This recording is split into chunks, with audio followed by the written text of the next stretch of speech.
If someone had told me 6 months ago that success could hurt more than failure, I would have laughed. Back then, all I wanted was to prove myself, to show that hard work, loyalty, and late nights meant something. But the truth? The corporate world doesn't reward loyalty. It rewards power. My name is Zaya, and this is the story of how I learned that the sweetest revenge doesn't always taste sweet. It started on an ordinary Tuesday. I still remember the smell of burnt coffee in the break room and the flickering ceiling light that never got fixed. I'd been working at Greyline Consulting for almost 2 years, a small but competitive firm where everyone smiled, but no one trusted anyone. I used to be that person who believed in teamwork. I helped my colleagues, stayed late to meet deadlines, even took blame when things went wrong. My boss, Armin, always said, "You're the backbone of this team, Zaya." Those words kept me going until I realized they meant nothing. Because the day came when I found out what backbone really meant. It meant I was holding everything up while others climbed higher on my work. I had been leading a big project, a client expansion strategy that could bring millions to the company. I spent nights perfecting the proposal, running numbers, creating presentations. My senior colleague, Laila, often stayed with me. She'd say, "You're brilliant, Zaya. Don't worry, we'll shine together."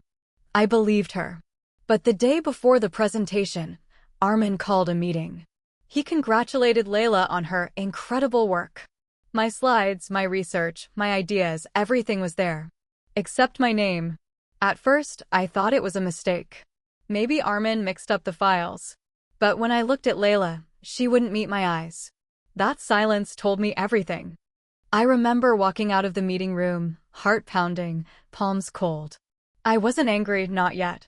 Just confused. I kept replaying the nights we worked together, the jokes, the shared pizza boxes, her calling me partner. By evening, confusion turned into humiliation. My inbox filled with congratulations for Laila. Even she texted, "You saw the presentation? Killed it." That message broke me. For a few days, I couldn't focus. I'd come to the office, smile, and pretend it didn't matter. But inside, something in me shifted. It's strange how betrayal doesn't hit like a slap. It burns slowly, quietly, until it changes who you are. That weekend, I sat in my apartment staring at my laptop. I opened the project folder, the one I'd built from scratch. Every file had my fingerprints on it. Every formula, every note. I realized I could fight back, not with confrontation, but with success. So I started planning. I didn't quit. I didn't scream or send angry emails. I stayed calm because silence makes people underestimate you. And that's when you can move freely. First, I began working on my own ideas after hours. Late nights became my escape. I built a new proposal, a different vision that targeted an upcoming client we hadn't even pitched yet. No one knew. I worked quietly, teaching myself new tools, analyzing data, creating something better than anything I'd done before. At the same time, I watched how Laila operated, how she took credit, how she relied on others to clean up her work. I helped her less and less. She noticed, but couldn't complain without revealing too much. 2 months passed. And then, a new opportunity arrived. The company announced an internal competition. Whoever brought in the next major client would lead the expansion team and get promoted. That was my moment. I spent nights preparing a pitch for a company called Viridian Tech, a fast-growing startup that Greyline wanted but couldn't reach. I'd already studied them for months in secret. I knew their goals, their weak spots, their culture. I remember the night before the pitch. It was raining hard. My apartment smelled like coffee and anxiety. I looked in the mirror and said out loud, "This is it, Zaya.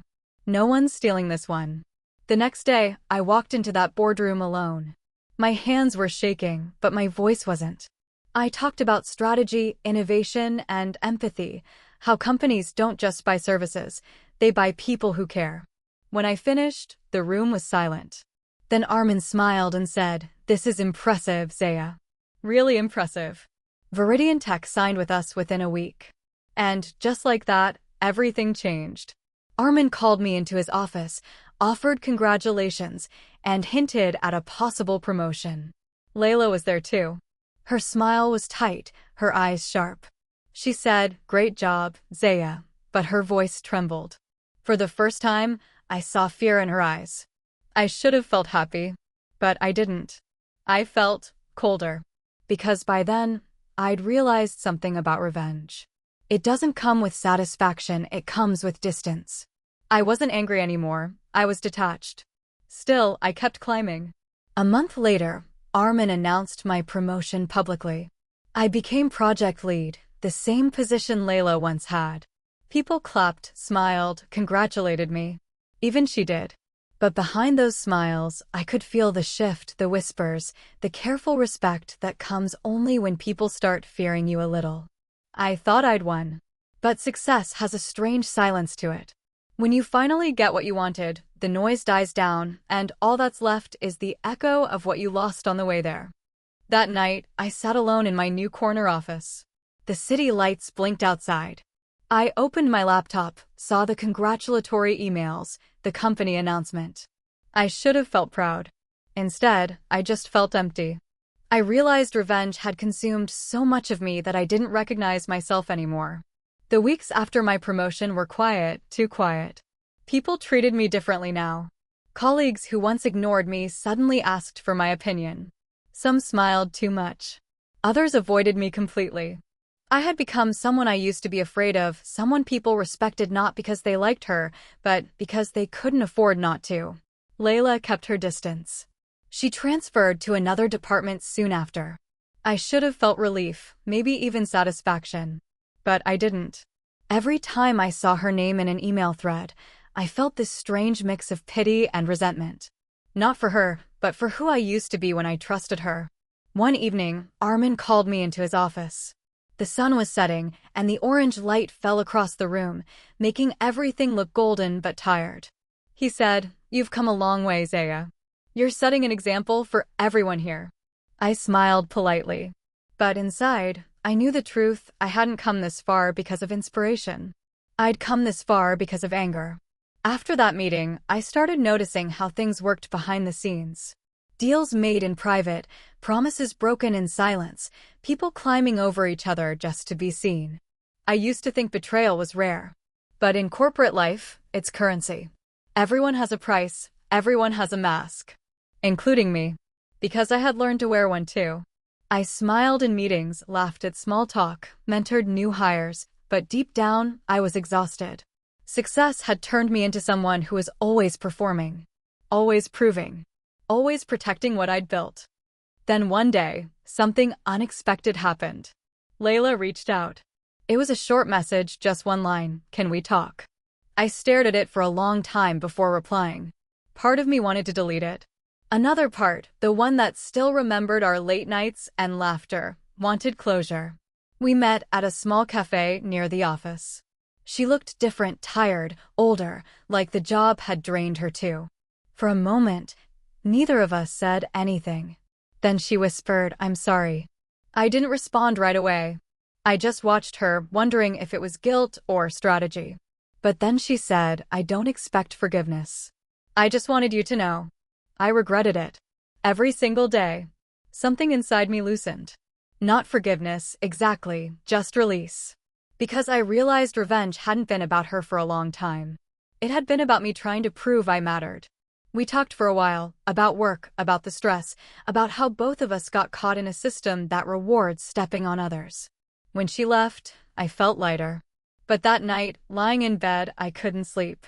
I kept thinking, what did I really win? Sure, I had the title, the salary, the recognition. But I also had something else, a hollow space inside me where trust used to live. I'd spent months chasing revenge, and when I finally got it, I didn't feel powerful. I felt distant from myself. The next few weeks, I started changing how I worked. I stopped staying late. I started mentoring younger employees genuinely, not to prove something, but to make sure they didn't become like me. I realized that real strength isn't in being feared or respected, it's in staying kind, even after the world teaches you to be cold. A few months later, Greyline Consulting won a national award for innovation. Armin asked me to represent the company at the event. As I stood on stage holding that glass trophy, cameras flashing, applause echoing, all I could think was, I did it. But behind that thought, another one whispered, and yet, I lost something I'll never get back. After the ceremony, I walked outside into the night air. The city was alive, cars honking, people laughing, lights flickering. I took a deep breath and felt at peace in a strange way. Not because I'd won, but because I finally understood. Revenge doesn't heal you. Success doesn't erase pain. They just cover it until you're ready to face what really hurt you. That night, I deleted the folder on my laptop labeled Proof. It had all the evidence of Layla's betrayal, emails, drafts, timestamps. For months, I'd kept it like armor, a reminder never to trust again. But now, I didn't need it. I wasn't her victim anymore. And I didn't need to be her rival either. I was just Zaya. Someone who'd been broken, betrayed, and rebuilt from the cracks. And that, in itself, felt like the truest kind of revenge, becoming whole again, even when the world expected you to stay bitter. Sometimes, when I pass by my old cubicle, I still remember the girl who used to sit there hopeful, naive, too trusting. I wish I could tell her, you'll lose people. You'll get hurt. But don't let it change your heart completely. Let it shape you, not shatter you. Because at the end of the day, success is loud, but peace is quiet. And peace is what I finally found.